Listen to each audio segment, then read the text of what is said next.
region of Rowley Regis, where the land slopes gently beneath ever-changing skies, a story has clung to the soil like ivy to stone. It is whispered in low voices, especially when the air grows still and in the mist creeps in from the woods that fringe the River Stour. This is no ordinary tale of bygone days, but a dark legend of forbidden love, unspeakable punishment, and a ghost that walks to this very day.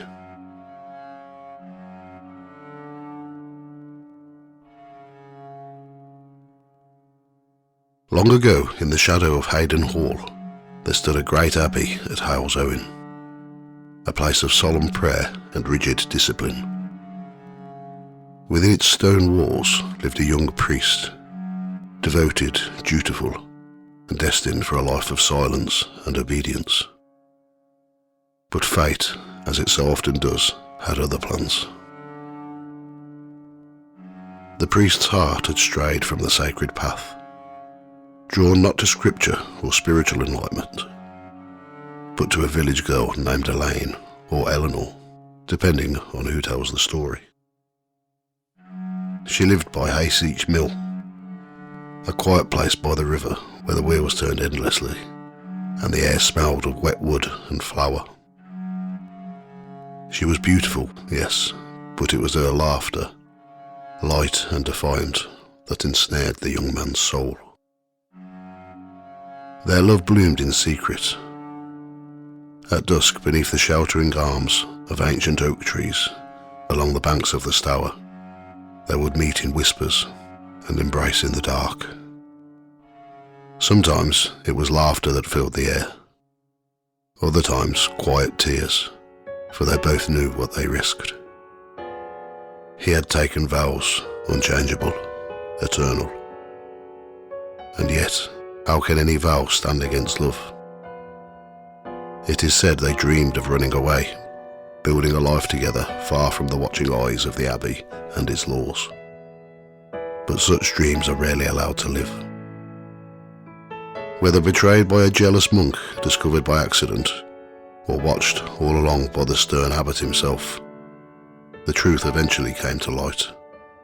The lovers were caught, some say as they met one final time beneath the trees.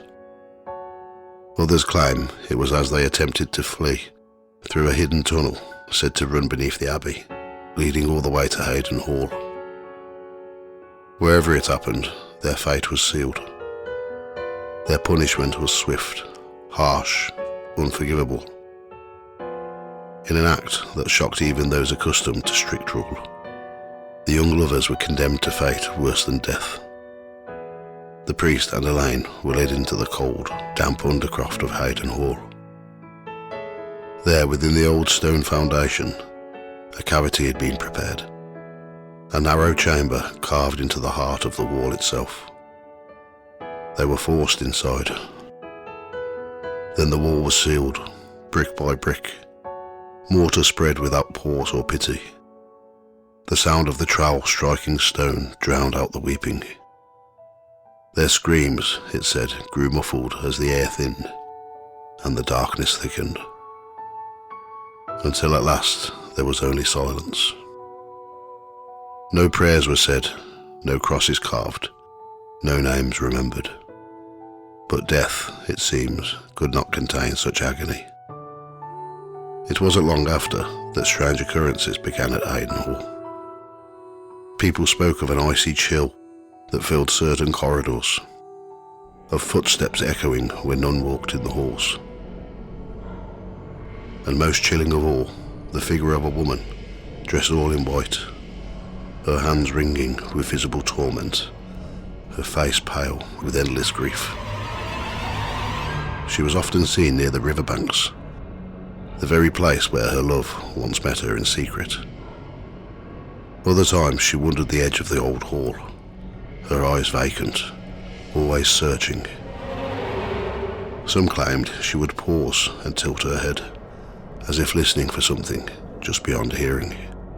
Then slowly she would vanish, melting into the stone itself, as though returning to the place of her living tomb.